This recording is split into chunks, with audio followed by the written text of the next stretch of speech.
வணக்கம். இது உங்கள் பிவி அஸ்ட்ரோ.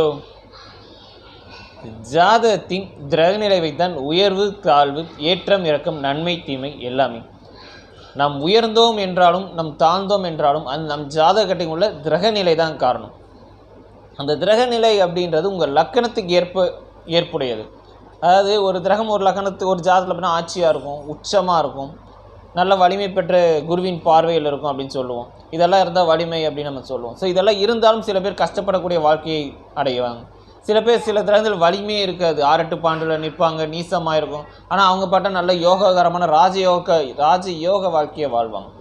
அதுக்கெல்லாம் காரணம் என்ன அப்படின்னா அந்த ஜாதகத்தை அந்த லக்கணத்துக்கு ஏற்ப கிரகநிலை. கிரகங்கள் வலுத்திருந்தாலே உச்சம் பெற்றாலே யோகம்தான் அப்படின்லாம் கிடையாது. அந்த லக்கணத்துக்கு ஏற்ப அந்த கிரகம் எந்த இடத்தில் அமர்ந்திருப்பது அப்படின்றது தான் விஷயம். சரி, இந்த வீடியோவில் என்கிட்ட கன்சல்ட் பண்ண ஒருத்தரோட ஜாதகம் தான் பார்க்கலாம். அவர் தொழில் ரீதியாக தான் என்கிட்ட அவர் கன்சல்ட் பண்ணார்.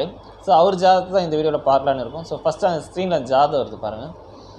அவர் பிறந்திருப்பது மகர லக்கணம். லக்கணத்தில் கேது, 6ஆம் இடத்தில் சந்திரன், 7ஆம் இடத்தில் ராகு, 9ஆம் இடத்தில் சனி குரு சுக்கிரன், 10ஆம் இடத்தில் சூரியன் புதன், 11ஆம் இடத்தில் செவ்வாய். அட் ப்ரெசென்ட் ஒரு நடைமுறை புதன் திசையில் சனி புத்தி ஓடு. இது ஒரு ஆணோட ஜாதக கட்டம் தான். இது என்கிட்ட கன்சல்ட் பண்ணக்கான காரணம் என்ன அப்படின்னா அவருக்கு தொழில் ரீதியாக சிறப்பாக இல்லை. அது கடந்து இப்போ ஒரு 10 வருஷமாக சுத்தமாகவே ஒன்றும் இல்லை, ரொம்ப கஷ்டப்பட வேண்டிய சூழ்நிலையில் இருக்கேன் அப்படின்னாரு.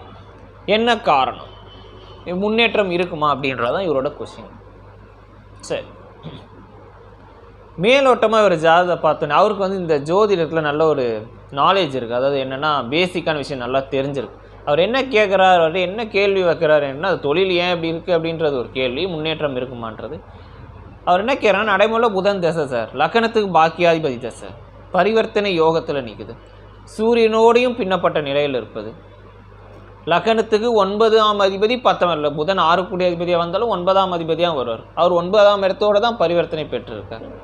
லக்கணத்துக்கு லக்கணாதிபதி 10 கூடிய ஜீவனாதிபதி எல்லாமே 9ஆம் இடத்துல தான் நிற்கிறாங்க. அப்படி இருந்தும் நான் புதன் தசை நல்லா இருக்கும்னு ஒரு கணக்கு பண்ணேன். நிறைய புத்தகத்தில் படித்து நிறைய பேர் வீடியோஸ்லாம் பார்த்துருக்கேன். ஸோ அதன் அடிப்படையில் புதன் தசை லக்கணத்துக்கு யோகாதிபதி தசை, ராசிப்படியே ராசி அதிபதி தசை. ஸோ அந்த தசை பரிவர்த்தனையில் மிகுந்த ஒரு நல்ல செல்வமிக்க தொழில் ரீதியாக முன்னேற்றம் இருக்கும்னு நான் எதிர்பார்த்தேன். பட் இல்லை அப்படின்னு அவர் சொல்கிறார். ஏன் எதனால், ஏன் சிறப்பினை கொடுக்குமா, ஏன் கொடுக்கலை அப்படின்றார். இந்த லக்கணக்காரர்களுக்கு இந்த புதன் திசை சிறப்பினை இவருக்கு கொடுக்குமானா நிச்சயமாக கொடுக்காது. கொடுக்கக்கூடிய அமைப்பில் அந்த புதன் நிற்கலை. எப்பயும் நிற்கலை, அதான் பரிவர்த்தனையில் தானே நிற்குது. லக்கணத்துக்கு 10ஆம் இடத்துல 9-10 பரிவர்த்தனை நல்ல பரிவர்த்தனை அப்படின்னு ஒரு கேள்வி வரும். உண்மைதான், நான் இல்லைன்னு சொல்ல வரல. பட் அடித்தளமாக ஃபவுண்டேஷனாக அந்த கிரகத்தோட வலிமை என்ன, இந்த ஜாதகத்தோட பேஸ்மெண்ட் என்னன்றதை பார்க்கணும். நம்ம இந்த ஜாதகத்தை எடுத்து இந்த வீடியோ தொழிலை பற்றி மட்டும்தான் பேசுகிறோம். ஸோ தொழில் மட்டும் இந்த வீடியோ பற்றி இந்த ஜாதகத்தில் அனலைஸ் பண்ணலாம். ஏன்னா டோட்டலாக அவரோட இதுவே நம்ம பேச வேணாம். ஸோ தொழில் அப்படின்னா 10ஆம் இடம் தான் ஜீவனம். நீ சொந்த தொழில் பண்ணாலோ, கூலி தொழில் பண்ணாலோ, ஐடி கம்பெனியில் வேலை செஞ்சாலோ, எதுனாலும் 10ஆம் இடம் தான் உங்களோட ஜீவனம். அந்த 10 கூடிய அதிபதி நிலை என்ன அப்படின்றத முக்கியமாக ஃபஸ்ட்டு பார்க்கணும். அந்த 10ஆம் அதிபதி எங்கே நிற்கிறார், சுக்கிரன். நீசம் ஆயிட்டார் அப்போ வீக்கா அப்படின்னா அப்படி கிடையாது. நீசமானதெல்லாம் ஒரு விஷயமே கிடையாது. ஒரு கிரகம் நீசம் பெற்றது தவிர 9ஆம் இடத்தில் அமர்ந்தது சிறப்பு. வீடு கொடுத்த அதிபதி பரிவர்த்தனை யோகத்தில் இருப்பது சிறப்பு. அந்த இடத்துல சனி பின்னப்பட்டது மேலும் சிறப்பு. இது நிறைய பேர் சனியின் சுக்கரனும் கூடிக்காங்க. அப்போ சுக்கரன் கெட்டுட்டார், காரத்துவ ரீதியாக வேணால் வலிமை இழப்பாரே தவிர ஆதிபத்திய ரீதியாக வலிமை இழக்க மாட்டார். அந்த ஆதிபத்தியன்றது 10ஆம் ஆதிபத்தியம் சுக்கரன், தொழிற்ஸ்தான அதிபதி. அந்த இடத்துல சனியோட லக்கணாதிபதியும் பின்னப்படும்போது சிறப்பு. இதில் அந்த இதெல்லாம் எந்த வித பிரச்சனையும் வரல. இந்த பஞ்சாயத்து எங்கே வந்துச்சுன்னா அந்த இடத்துல குரு கூடினது. குரு தானே கூடியிருக்காரு, குரு சுபகிரகம் தானே. சுபகிரகம் கூடனா சுபிச்சமாக தானே இருக்கணும் அப்படி ஒரு பாயிண்ட் ஒன்று வரும். அப்படியெல்லாம் கிடையாது. குரு யாருடன் கூடினா சிறப்பு, யாருடன் யாரை பார்த்தால் சிறப்பு, எங்கு பார்த்தால் சிறப்பு, எந்த லக்கணத்துக்கு பார்த்தால் சிறப்புன்னு ஒரு கணக்கு இருக்குது. மொட்டையாக குரு பார்த்தாலே சிறப்பு, குரு நின்னாலே நல்லது அப்படின்றதெல்லாம் விஷயமே கிடையாது. இந்த ஜாதி ஏன் இப்படி இந்த ஒரு பாயிண்டை சொன்னால் 10ஆம் இடம் தொழில்ஸ்தானத்தை கை வச்சு பாருங்கள், கிளியர் கட்டாக புரியும். துலாமனை தான் 10ஆம் இடம் தொழில்ஸ்தானம். 10ஆம் இடம் தொழில்ஸ்தானத்துக்கு 6 கூடிய அதிபதி குரு, 10ஆம் இடம் தொழில்ஸ்தானத்துக்கு அஷ்டமாதிபதி சுக்கிரன், 10ஆம் இடத்துக்கு அந்த 6, 8, 2 கிரகங்களும் 10ஆம் இடத்துக்கு 12. அப்போ லக்கணத்துக்கு 6, 8, 12 3 அழகாக ஒரு கோயடாக வந்துடும். இதை நினைக்கிறேன். சரி சார், அப்படி நீ ஒரு டவுட் வரும். அப்போ துலாமனைக்கு சனியும் சுக பஞ்சமாதிபதி தானே, சுக பஞ்சமாதிபதி தானே இல்லைன்னு சொல்ல. ஆனால் அந்த துருவும் சுக்கிரனும் ஒன்று கூடும்போது அந்த சுக்கிரனோட அந்த கொடுக்கக்கூடிய ஆதிபத்திய தன்மை வலிமை இழக்கக்கூடும். ஏன்னா ஒரு தேவகுரு ஒரு அசுரகுரு காலபுருஷ அடிப்படையில் பண்ணால் 2 6 8 சஷ்டாங்க கிரகமாக வரும். ஆனால் 2 பேரும் செட்டே ஆகாது ஆதிபத்திய ரீதியாக. ஸோ அப்படி எட்டும்போது இந்த 10ஆம் இட தொழில்ஸ்தானுக்கு 6 கூடிய அதிபதியும் 8 கூடிய அதிபதியாகவே சுக்கிரன் வருவார். அந்த இடத்துல குருவுடன் கூடினதான் அந்த பிரச்சனை. அந்த குரு மட்டும் கூடாமல் இருந்துட்டால் வெறும் சனியும் சுக்கிரனை மட்டும்தான் இருந்தாலும் இந்த புதன் தசை கோட்டீஸ்வரராக ஆகும். தொழிலில் பல படி முன்னேற்றத்தை கொடுத்துரும். ஆனால் அந்த அப்படி நிற்கலை. அந்த இடத்துல குருவோட கூட பண்ண மாதிரி தான். குரு ஒரு சுபர் தானே, அப்படி கிடையாது. சுபர் தான், அவர் இயற்கை சுபர், அது பொதுவான சுபர். நம்ம பேசுகிறது இவருக்கு பர்டிகுலராக இவர் ஜாதகத்தை நம்ம அனலைஸ் பண்ணுறோம். அப்போ தனிப்பட்ட ஒரு ஜாதகத்தில் இவருக்கு யார் சுபர் அப்படின்னு தான் பார்க்கணும். இவருக்கு முதல் தராவ யோகாதிபதி குரு தான். ஸோ அப்படிப்பட்ட அந்த குருவோட கூடினது தவறு. அப்போ 10ஆம் தொழில்ஸ்தானத்து 6 8 தொடர்பு லக்கணத்துக்கு அதாவது 10 லக்கணத்துக்கு 9ஆம் இடம் 10ஆம் தொழில்ஸ்தானத்துக்கு 12ஆம் இடம். அப்போ அந்த இடத்துல வலிமை இழக்கிறது அந்த 10 கூடிய அதிபதி. சரி, பரிவர்த்தனை நிற்கிறார், சனியோடு நிற்கிறார், அதனால தான் ஒரு தொழில் பண்ணுறார்.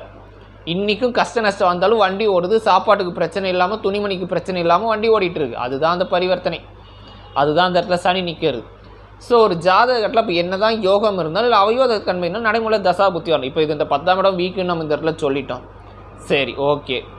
அப்போ நடைமுறை தசா புத்தி படி பார்த்தா லக்கணத்து யோகாதிபதி தசை 9 கூடிய அதிபதி 6 கூடிய அதிபதியாக வந்தாலும் அவர் 9 கூடிய அதிபதி 9 10ஆம் இடத்தோட தானே பரிவர்த்தனை பெற்றிருக்காரு. அப்போ அது சிறப்பு தானே அப்படின்னு ஒரு டவுட் ஒன்று வரும். சிறப்பு இல்லையா அப்படின்னா சிறப்பு தான், நான் இல்லைன்னு சொல்ல வரல. ஆனால் இந்த ஜாதகக்காரருக்கு நடைமுறையில் அந்த புதன் திசை இருந்து திசை நடத்துகிறார் அப்படின்றதையும் பார்க்கணும். அதாவது எங்கே இருந்து லக்கணத்து 10ஆம் இடத்துல 9 10 பரிவர்த்தனை அப்படின்ற கான்செப்ட்லாம் வேணாம். யாருடன் நிற்கிறார், எங்கே நிற்கிறார், அவர் நிற்கக்கூடிய இடம் 10ஆம் இடம் யாருடன், சூரியனோடு. இது புதன் ஆதித்ய யோகம் நிபுண யோகம் அப்படின்னு சொல்லலாம். பட் அந்த இடத்துல இது கான்செப்டே கிடையாது சார். லக்கணத்துக்கு 6 கூடிய அதிபதி புதன், லக்கணத்துக்கு அஷ்டமாதிபதி சூரியன். இப்படி தான் எடுக்கணும். இது 2 நட்புகோள், புதன் சூரியன் நட்புகோள். அப்போ நல்ல வளர்ச்சியை கொடுக்கும் அப்படி கிடையாது. அப்போ லக்கணத்து 6 கூடிய அதிபதி 8 கூடிய அஷ்டமாதிபதியும் 1 கூடி லக்கணத்திற்கு 10ஆம் இடத்தில் தசம கேந்திரத்தில் அமர்ந்து தசாபுத்தி நடத்துகிறாங்க. இது வேற ஒரு கணக்கில் சொல்கிறது, வேற ஒரு கணக்கு கூட சொல்லலாம். 6 8 அதிபதி 1 கூடி 10ஆம் இடம் நடத்தினால தொழில் வந்து கெட்டு போச்சு அப்படின்னு சொல்லலாம். பட் இது அந்த அளவுக்கு 100% கரெக்டாக வேறு எந்த ஒரு ஜாதகத்தை பார்த்தாலும் இந்த மாதிரி வராது. பட் 10ஆம் இட தொழில்ஸ்தானத்தை வச்சு அந்த தொழில்ஸ்தானாதிபதி நிலை என்ன, அப்போ 10ஆம் இடத்தை கை வச்சு பார்க்கணும். அப்போ லக்கணத்தை 6 8 1 கூடி அந்த 10ஆம் இடத்துலேருந்து தசை நடந்தால் அப்போ புதன் வந்து 6 கூடிய அதிபதி வேலையை தான் செய்வார். ஏன்னா ஒரு பரிவர்த்தனை பெற்று இருக்கிறார். ஆனால் அவர் கூட யார் சேர்க்கை பெற்றது யார், டைரக்டான தொடர்புன்றது சூரியன் தான். அப்போ லக்கணத்து 6 8 தான் வேலை செய்யும். அப்போ என்ன அர்த்தம், லக்கணம்ன்றது யார், இவர் தான். இந்த உயிர், அந்த உயிர் லக்கணத்துக்கு கஷ்டப்படணும், ரொம்ப துன்பப்படும். ஒரு லக்கணத்து 6 8 அதிபதி 1 கூடி தசாபுத்தி நடந்தால் என்ன நடக்கும், நித்திய கண்டம் பூரண ஆயுசு அப்படின்னு சொல்லுவோம். அதாவது என்னென்னா நொந்து நூடுல்ஸ் ஆக வேண்டிய சூழ்நிலையை கொடுக்கக்கூடிய அமைப்பில் தான் அந்த கிரகம் பண்ணும். ஸோ அதன் அடிப்படையில் எதில் பண்ணோம், அது ஆட்டோமேட்டிக்காக 10ஆம் இடம் தொழில்ஸ்தானில் அப்போ தொழில் ரீதியாக வளர்ச்சியே கொடுக்காது, வீழ்ச்சியே கொடுக்கணும். அதற்கு சப்போர்ட்டபுளாக 10 கூடிய அதிபதியும் வலிமை இழந்து தான் நிற்கிறேன். ஒரு ஜாதகத்தில் ஒரு விதி சொல்கிறேன்னா ஒரு விதியை மட்டுமே பின்பற்றிட்டு போகக்கூடாது. ஒன்றை சொல்கிறேன்னா அதுக்கேற்ற சப்போர்ட்டிவ் கிரகம் என்ன, சப்போர்ட்டிவ் ஸ்தான பலம் என்ன, அது ஒரு சப்போர்ட்டிவ் ரூல் என்ன அப்படின்றதையும் பார்க்கணும். இந்த இடத்துல 6 8 1 கூடி 10ல் நிற்கிது. அப்போ தொழிலில் பிரச்சனை வரும். இந்த இடத்துல ஒரு பாயிண்ட் பார்க்குறோம். 17 வருஷம் பிரச்சனை வருமா, அப்போ அந்த 10ஆம் அதிபதியோட நிலை என்னன்னு பார்க்கணும். அவர் நல்லா இருந்துட்டாரா சில பல புத்தியில் உயர்வினை கொடுக்கும். அவர் நல்லா இல்லையே, நீ பரிவர்த்தனையோரில் இருந்தாலும் நான் ஃபஸ்ட்டே சொன்னதான் குருவுடன் கூடப்பட்டு 10ஆம் இடம் தொழில்ஸ்தானத்துக்கு 6 8 லக்கணத்துக்கு 6 8 10ஆம் இடத்துல 10ஆம் இடம் தொழில்ஸ்தானத்துக்கு 6 8 தரத்தோட 12ஆம் இடத்துல கூடப்பட்டு நிற்கிறார். 10ஆம் இடத்துக்கு 12ஆம் இடத்துல, அது லக்கணத்துக்கு 9ஆம் இடம். ஸோ அப்போ அடித்தளமாக கொலிஸ்தானாதிபதி வலிமை இல்லாக்கிறல அப்போ அது தசா புத்தி முழுக்க பிரச்சனையை தான் கொடுக்கும். இந்த இடத்துல பாக்கியத்தன்மை வேலை செய்யும், பரிவர்த்தனை யோகத்தில் நிற்கிது, டெஃபினட்டாக எதுவுமே செய்யாது, பிரச்சனையை மட்டும்தான் கொடுக்கும் அந்த புதன் திசை. ஸோ புதன் திசை 17 வருஷம் பிரச்சனையாக கொடுக்குமானா நிச்சயமாக 17 வருஷம் பிரச்சனையாக கொடுக்கும். ஏன் எதனால் அப்படின்னா புதனுக்கு நட்புகோள் சொல்லக்கூடியது யாருன்னா சனியும் சுக்கிரனும். அந்த சனி சுக்கிரன் புதனுக்கு 12ல் மறைந்தது அப்படின்றது மிகப்பெரிய டிராபேக். ஒரு கிரகம் தசா நடத்துகிறார் அப்படின்னா அந்த தசாநாதன் வந்து இப்போதைக்கு இவருக்கு ஹீரோ. 17 வருஷத்துக்கு இப்போ புதன் தான் ஹீரோ. அந்த புதனுக்கு நட்புகோள் யார், சுக்கிரனும் சனியும். லக்கணப்படியும் இந்த சனியும் சுக்கிரனும் சுவர், தசாநாதனுக்கும் சனியும் சுக்கிரனும் சுவர். ஆனால் அந்த 2 பிளானட்டு புதனுக்கு 12ல் போய் மறைஞ்சது அப்படின்றது பெரிய டிராபேக். இப்போ நடக்கக்கூடிய தசா புத்தி சனி புத்தி, முன்னாடி நடந்தது குரு புத்தி சுழுக்கெடுத்து இருக்கும், இதில் எந்த சந்தேகமும் வேணாம். இப்போ நடக்கக்கூடியது சனி புத்தி, இதுலேயும் எந்த வித முன்னேற்றம் நம்ம வேணால் சொல்லிக்கலாம். லக்னாதிபதி தசை பாக்கியஸ்தானத்தில் நிற்கிறாரு, சூப்பராக இருக்கும், இப்படி இருக்கும், அப்படி இருக்கும், எப்படியுமே இருக்காது. ஏகப்பட்ட பிரச்சனையெல்லாம் அவர் சந்திச்சுட்டு இருப்பார். ஸோ இதுவும் சிறப்பினை கொடுக்கவே கொடுக்காது. அப்போ அடுத்து வரக்கூடிய கேது தசை நல்லா இருக்குமா? அவருக்கு அடுத்த கேள்வி, சார் புதன் தசை தான் நல்லா இல்லை, கேதுவா நல்லா இருக்குமா சார்? கேது தசை நிச்சயமாக நல்லா இருக்கும், நல்ல ஒரு முன்னேற்றகரமாக நிச்சயமாக இருக்கும். அது ஏன் இருக்கும், அது மட்டும் எப்படி கொடுக்கும்? கேதுனா நல்லது செய்யாதுன்னா நிறைய பேர் சொல்லியிருக்காங்க. கேதுவை போய் கேதுவை போல் கெடுப்பார் இல்லைலாம் சொல்லுவாங்க, நீங்கள் மட்டும் எப்படியா நல்லா இருக்குன்னு சொல்கிற அப்படி ஒரு கேள்வி வரும். நல்லாயிருக்கும். என்ன காரணம் அப்படின்னா லக்கணத்தில் கேது, லக்கணத்திற்கு அந்த கேதுவுக்கு வீடு உறுத்தாதிபதி வாங்கிய நட்சத்திராதிபதி தான் ரொம்ப ரொம்ப இம்பார்ட்டண்ட்டான விஷயமே. அப்போ கேது வீடு உறுத்தாதிபதி சனி லக்கணத்துக்கு திரிகோணத்தில், கேதுவுக்கும் திரிகோணத்தில் அழகாக அமர்ந்தது அப்படின்றது ஒரு, ஏன்னா லக்கணத்திலே கேது அமர்ந்திருக்கார். அப்போ லக்கணத்தில் கேது அமர்ந்து வீடு உறுத்த சனி 9ஆம் இடத்துல அமர்ந்தது சிறப்பு. லக்கணத்து இன்னொரு யோகாதிபதி யாருன்னா சுக்கிரன், அந்த சனியோட சுக்கிரன் பின்னப்பட்டது அப்படின்றது சிறப்பு. ஏன்னா இப்போ கேது சனியை போல மட்டும்தான் செயல்பட போகிறாரு தவிர சுக்கிரனோ குருவோ யாரும் இந்த இடத்துல வரப்போகிறது இல்லை. ஸோ ஃபுல் அண்ட் ஃபுல் சனி தான் இந்த இடத்துல. வீடு உறுத்த அதிபதி நிலை ரொம்ப ரொம்ப இம்பார்ட்டன்ட். அப்போ வீடு உறுத்த அதிபதி நிலை லக்கணத்துக்கு பாக்கியஸ்தானத்தில் அழகாக சனி அமர்ந்திருக்கார், கேதுவுக்கும் பாக்கியஸ்தானத்தில் அமர்ந்திருக்கார்.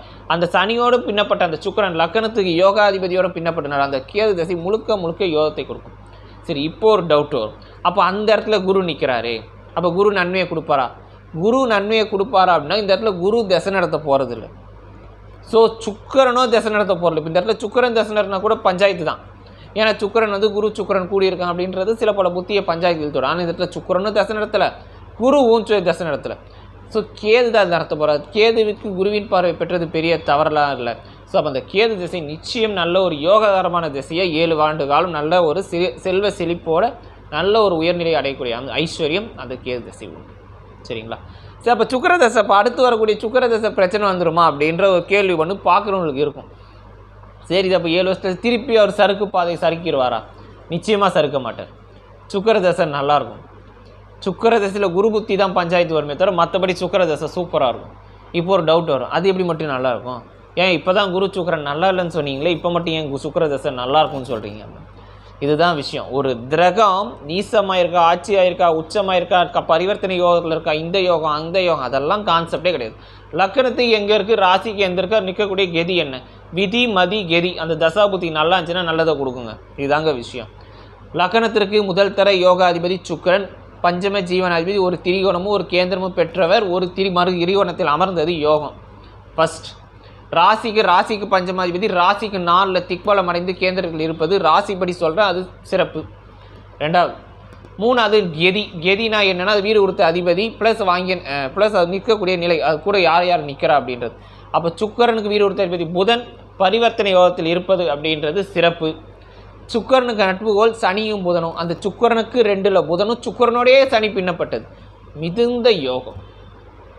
செல்வ செழிப்போ நல்ல செல்வ செழிப்போ இருக்கக்கூடிய காலகட்டமாக அந்த சுக்கிர தசை இருக்கும். அப்போ குரு அந்த இடத்துல கூடினது கெடுக்க தான் செய்யும். ஆனால் சுக்கிர தசையில் குரு புத்தி தான் கெடுக்கும். என்ன காரணம்னா நம்ம என்ன தான் ஒரு பாவத்துள் பாவம் பலன் எடுக்கிறோம், எப்படி நம்ம வந்தாலும் லக்கணத்தை மையப்படுத்தி தான் பலன் எடுப்போம். அப்போ லக்கணப்படி பார்த்தா அந்த சுக்கிரன் யோகர், ராசிப்படியும் யோகர். ஸோ அந்த குரு கூடி இருப்பது அப்படின்றது ஒரு தவறு தான். ஆனால் மற்றபடி இந்த சுக்கரனோட சனி பின்னப்பட்டது, சுக்கரனுக்கு 2ல் புதன் இருப்பது, சுக்கரனோட புதன் பரிவர்த்தனை பெற்றது, லக்கணத்துக்கு பாக்கியஸ்தானத்தில் அமர்ந்து இவ்வளோ நற்பலங்கள் சுக்கரனோட இருக்கிறனால அந்த சுக்கர தசை நல்லாயிருக்கும். இதே மாதிரி தான் புதனும் பாக்கியாதிபதி தசை தான், பட் அவர் 6 கூடிய அதிபதியாக வருவார். அவர் அஷ்டமாதிபதியும் பின்னப்பட்டது, இது எல்லாமே மைனஸ். புதனுக்கு 12ல் சனியும் சுக்கரன் அமர்ந்தது, இது மிகப்பெரிய டிராபேக். இதனால தான் புதன் தசை சிறப்பளிக்கல. ஆனால் இதுவே அடுத்து வர கேது தசை ஆகட்டும், அடுத்தடுத்து வரக்கூடிய சுக்கிர தசை நிச்சயமாக பன்மடங்கு உயர்வினை அடையக்கூடிய ஐஸ்வர்யம் நிச்சயம் உண்டு. சரிங்களா? ஸோ இதுதான் விஷயம். அப்போ ஒரு ஜாதக கட்டத்தில் ஒரு கிரகம் எங்கே நிற்குது, அது நீசமாகவே இருக்கட்டும், ஒன்றும் மேட்ரே இல்லை. இப்போ இந்த ஜாதகத்தில் சுக்கிரன் நீசம் தான், ஆனால் சுக்கிர தசை நல்லாயிருக்கும். இதே ஜாதக கட்டத்தில் இப்போ சப்போஸ் குரு தசை நடைமுறை இப்போ ஒரு 45 இந்த வயசில் வருது, இப்போ அடுத்தது குரு தசை தான் இப்போ 16 வருஷம் வரப்போனால் 16 வருஷம் ஒன்றுமே பண்ண முடியாது அவரால். குரு தசை டோட்டல் வீக் தான். அதே குரு சூரியனோட தான் கூடியிருப்பார், குரு சனியோட கூடியிருப்பார், சுக்கரனோட தான் கூடியிருப்பார். ஏன்னா லக்கணப்பட திருதிய விரையாதிபதி 9ஆம் இடத்துல, ராசிப்படி பாதகாதிபதி ராசிக்கு 4ல், டோட்டலாக ஒன்றுமே இருந்திருக்காது. ஸோ அதுதான் சொல்ல வரேன், ஒரு கிரகம் எந்த நிற்கிறார், அந்த கிரகம் உங்கள் லக்கணத்துக்கு யார், ராசிக்கு யார், நிற்கக்கூடிய கெதி என்ன, இதெல்லாம் வைத்து தான் உங்களுக்கு உயர்வு தாழ்வு எல்லாமே. சரிங்களா? நாம் அடுத்த வீடியோவில் வேறொரு தலைப்புடன் சந்திப்போம். நன்றி, வணக்கம்.